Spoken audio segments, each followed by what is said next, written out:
Selamat siang anak-anak. Assalamualaikum warahmatullahi wabarakatuh. Waalaikumsalam warahmatullahi wabarakatuh, Ibu.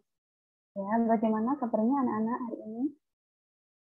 Alhamdulillah Baik, Ibu. Alhamdulillah. Nah, ya, Ibu akan share screen ya untuk pembelajaran kali ini.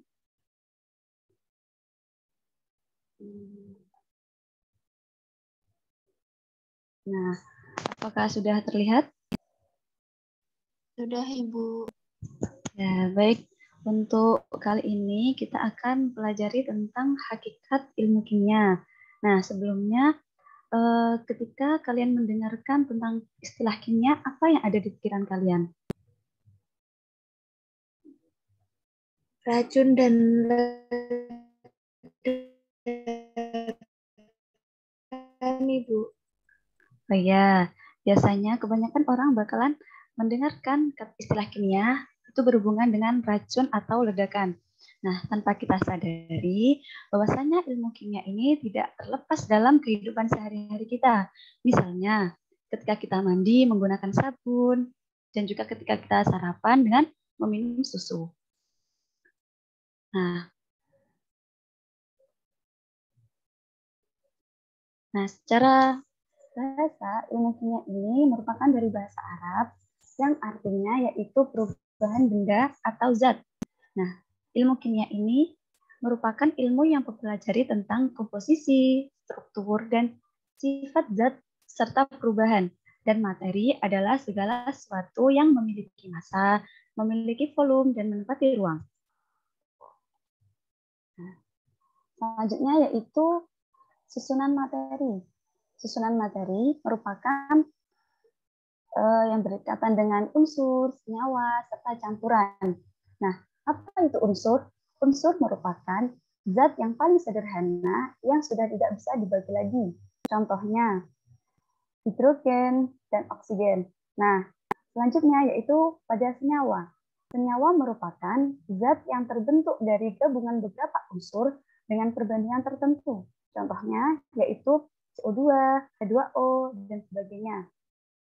Sedangkan campuran merupakan gabungan antara dua zat atau lebih, di mana sifat penyusunnya ini tidak berubah. Contohnya campuran yaitu pada larutan gula, susu, dan air kopi. Selanjutnya yaitu struktur materi.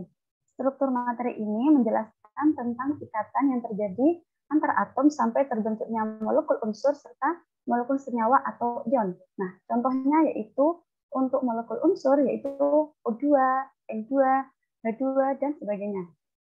Sedangkan untuk contoh dari molekul senyawa yaitu CO2, H2O, dan sebagainya. Sedangkan contohnya pada ion yaitu Na+, Cl-, dan Ca2+, dan masih banyak lagi. Lalu selanjutnya pada sifat materi. Nah, sifat materi ini yang dimaksud yaitu lebih mengarah ke sifat-sifat kimia suatu zat. Misalnya, mudah terbakar, mudah mengalami korosi, mudah bereaksi dengan zat lain, dan sebagainya. Lalu, pada perubahan materi merupakan perubahan fisik dan perubahan kimia. Ini ada dua, yaitu ketika perubahan fisika, ini terjadi ketika perubahan yang tidak menghasilkan zat baru. Contohnya, ketika lilin ini dibakar. Nah, lilin ini dibakar akan menghasilkan tidak akan menghasilkan zat baru. Lalu es mencair dan sebagainya. Sedangkan perubahan kimia yaitu perubahan yang menghasilkan zat baru yang berakibat dari reaksi kimia. Contohnya yaitu besi berkarat, kayu yang dibakar menjadi abu, dan nasi yang telah basi. Nah, dari sini apakah ada yang ditanyakan? Belum, Bu. Ya, belum. Oke, Ibu lanjutkan, yaitu peranan ilmu kimia. Nah, seiring dengan perkembangannya zaman yang semakin pesat baik dalam bidang informasi, komunikasi, dan iptek, ilmu kimia ini juga berkembang secara signifikan. Hal ini ditandai dengan digunakannya ilmu kimia dalam produk-produk yang dihasilkan oleh manusia, seperti halnya sabun, sampo, deterjen, pasta gigi, dan sebagainya.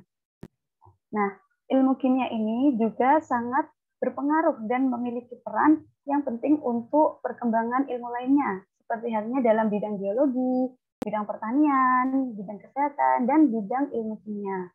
Nah, selanjutnya Ibu akan membagikan anak-anak ke dalam menjadi 4 kelompok, yaitu kelompok yang pertama, Biba dan Seto, yang akan membahas tentang bidang biologi, sedangkan kelompok kedua yaitu Riza dan Solihin pada bidang pertanian, dan kelompok ketiga yaitu Wilda dan Rianti pada bidang kesehatan, kelompok 4 Ejidah, Anis dan Anissa Sabila untuk bidang hukum ilmu kimia. Nah, Ibu akan memberikan waktu selama 4 menit untuk kalian melakukan diskusi. Setelah itu silahkan dipresentasikan. Silahkan untuk anak-anak melakukan diskusi.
Baik,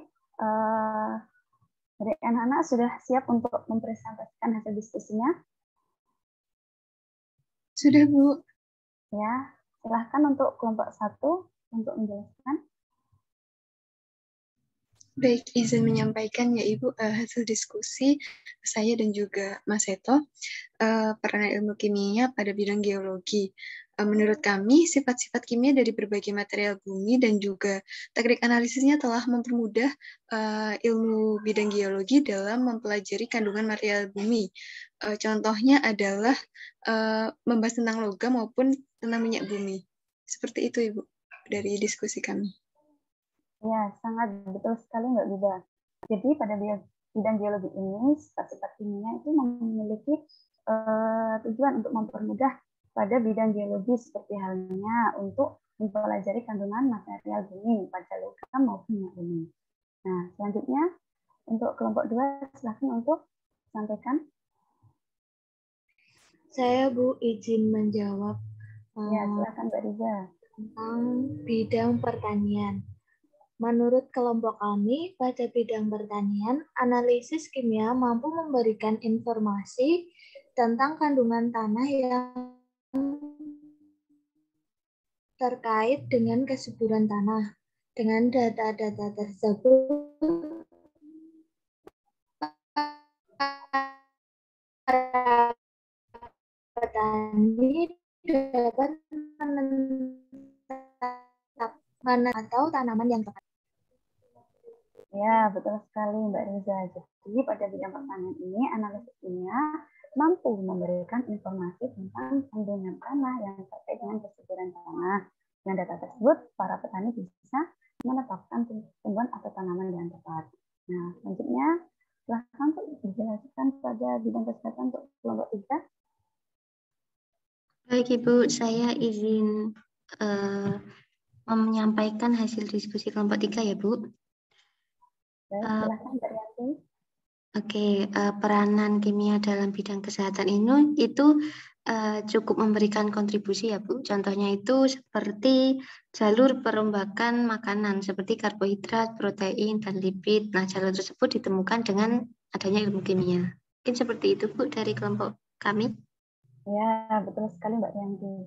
Nah, dengan adanya bidang kesehatan ini dapat mempermudah para ahli bidang kesehatan untuk mendiagnosa berbagai penyakit, lalu interaksi kimia dalam tubuh manusia dalam sistem pencernaan, pernafasan, sirkulasi, ekspresi, gerak, dan sebagainya. Juga telah mengantarkan penemuan dalam bidang farmasi, khususnya penemuan obat-obatan. Ya, lanjut untuk kelompok 4, silahkan menyampaikan hasil diskusinya. Baik, Ibu. Saya izin menyampaikan hasil diskusi dari kelompok 4, yaitu penerapan dalam bidang ilmu kimia itu dibutuhkan ketika terjadi kejahatan ataupun pembunuhan. Nah, dengan begitu, dibutuhkan sampel hasil tes DNA yang menggunakan ilmu kimia. Seperti itu, Ibu. Ya, betul sekali Mbak Hani. Jadi dalam bidang ilmu hukum itu dibutuhkan ketika terjadi kejahatan atau pembunuhan yang sekarang sudah merajalela ya. Nah, selanjutnya, apakah ada yang ditanyakan dari materi hari ini? Kalau belum ada, nah ya, kalau belum ada, silahkan. Apakah ada yang mau menyampaikan kesimpulan dari hasil belajar kita hari ini? Saya ingin mencoba, Ibu. Iya, silahkan. Sudah. Ya, jadi dari pembelajaran kita pada siang hari ini, mungkin dapat disimpulkan bahwa hakikat ilmu kimia adalah bahwa benda itu bisa mengalami perubahan bentuk maupun susunan partikelnya menjadi bentuk yang lain sehingga terjadi deformasi, perubahan letak susunan yang mana ini mempengaruhi sifat-sifat yang berbeda dengan wujud yang semula, Ibu. Ya, betul sekali Mbak Jida. Jadi hakikat ilmu kimia ini merupakan benda itu bisa mengalami perubahan bentuk maupun susunan partikelnya menjadi bentuk yang lain sehingga terjadi deformasi dan perubahan letak susunan serta mempengaruhi sifat-sifat yang berbeda dengan wujud yang semula. Nah, untuk tugasnya minggu depan, silahkan anak-anak untuk menjelaskan perbedaan unsur senyawa, campuran homogen dan campuran heterogen, serta memberikan contohnya. Nanti bisa dikumpulkan setelah selesai pertemuan yang kedua besok. Sampai sini apakah ada yang ditanyakan? Belum, Ibu. Tidak, Bu. Kalau belum, Ibu cukupkan ya untuk pembelajaran hari ini. Terima kasih. Mari kita tutup pembelajaran pada kali ini dengan berdoa menurut agama dan kepercayaan masing-masing. Berdoa mulai. Berdoa cukup. Sampai ketemu minggu depan. Jaga kesehatan. Sekian dari saya. Wassalamualaikum warahmatullahi wabarakatuh. Waalaikumsalam warahmatullahi wabarakatuh. Terima kasih, Ibu. Sama-sama.